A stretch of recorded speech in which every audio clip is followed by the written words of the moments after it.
good, y'all? It's your boy King Cal 516 live in the mix, and this is the Switch Flame Podcast. Be sure to check out our website at www.switchflames.com. Hit us up on Twitter at Switch Flames, and definitely check out the Facebook and YouTube page at Switch Flames Podcast. We are almost at 1,000 subscribers on YouTube, so we definitely appreciate the support. Hit the like, please comment, please subscribe. With that said, we're going to dive into this athletic report that was given by Sam Amick of The Athletic about Ben Simmons. And the report goes as this: Ben Simmons has concluded that he's done playing with Joel Embiid, sources tell Sam Amick. While it's not personal, Simmons believes that playing around Embiid's style isn't conducive to the way he needs to play. And so that's a little bit of information behind the scenes of what's going on with the Ben Simmons situation. And let me just paint this picture. At that press conference to end the Sixers season, let's focus more on Joel Embiid and Doc Rivers. It really seemed like they were putting Ben Simmons under the bus. You know what I mean? Joel Embiid alluded to the play where Ben Simmons kind of passed up that dunk and passed and kind of considered that a turning point in the game. Doc Rivers was asked the question, does he see Ben Simmons as a championship point guard? He says he's not sure. And so if you're Ben Simmons, I can only imagine you don't really believe the 76ers are fully behind you. And even all this praise and everything they're doing now is damage control. I can understand if Ben Simmons you feel like that, because all of a sudden they're coming out very aggressively. Everybody's trying to say they want Ben. And we know that is a ploy probably try to help to raise his value. But I think there was a lot of truth in how they felt at that press conference, especially those two individuals we just mentioned.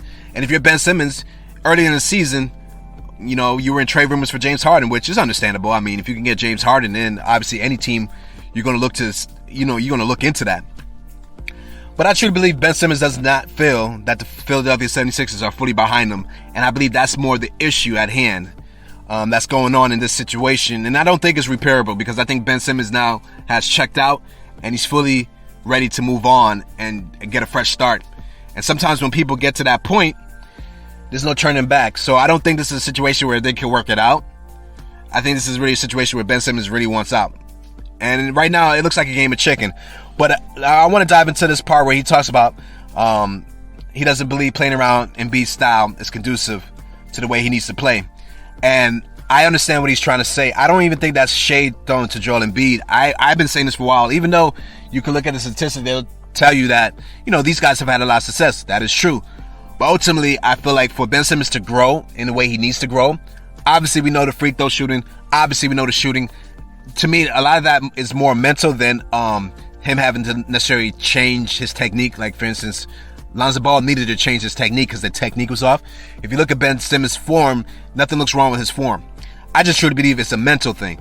But I also believe that I've seen Ben Simmons at his best, and I truly believe Ben Simmons in a role similar to what Giannis has with the Milwaukee Bucks is more suited for him. But on the Milwaukee Bucks, the difference is Giannis is the guy to attack the hole. He is the guy to dominate the paint on that team, right? On the Sixers, you have a conflict of interest because Joel Embiid is a center who's a big center, who's a very skilled center. Yes, Joel Embiid likes to shoot the three, he can shoot, but Joel Embiid dominates the paint.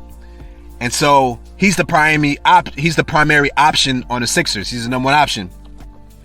So if Ben Simmons can find a team where he could be the number one option to dominate the paint, I do believe that's better for his play style. Put some shooters around him, put some high skilled players around him, and you got something there. And so for Ben Simmons, I believe right now, he just wants a team that believes in him first and foremost. That's my opinion. That's the prerequisite right there. First and foremost, believes in him. You know what I mean? And then a team that'll utilize him to maximize his talent and ability.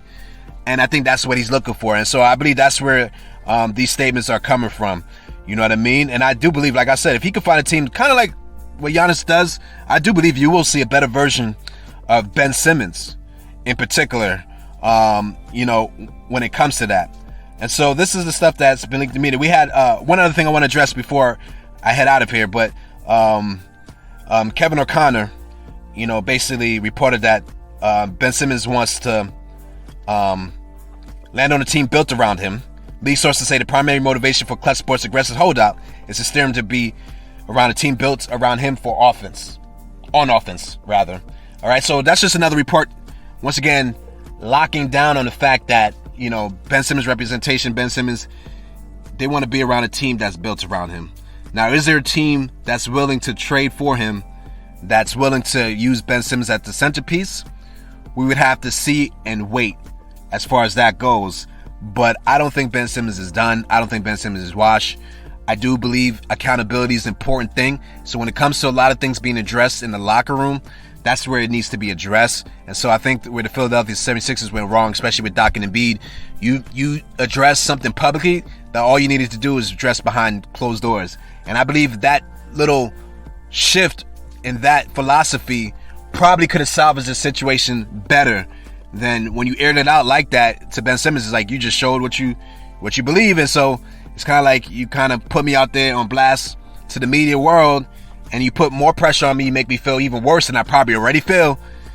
And you guys pretty much cut the door of our relationship by doing that. You know what I'm saying? Listen, if I was in the same shoes as Ben Simmons, I can understand. I probably would have addressed the situation to both those guys and say, hey, you know, I'm all for accountability, but let's do that behind closed doors in the future.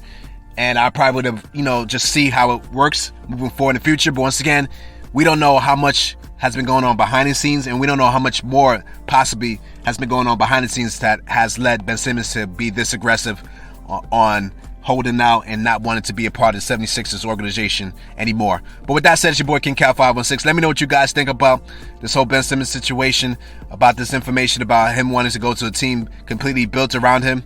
And also, he feels like Joel Embiid's style of play is not really in his best interest moving forward as a player. All right, let me know what you think in the comments. Do you think that's just an excuse, a cop-out, or do you think that's Ben just kind of retaliating on Joel Embiid for what he said at the press conference? Let me know what you think in the comments. It's your boy King Kyle 516 signing off. This has been the Swiss Flame Podcast, y'all.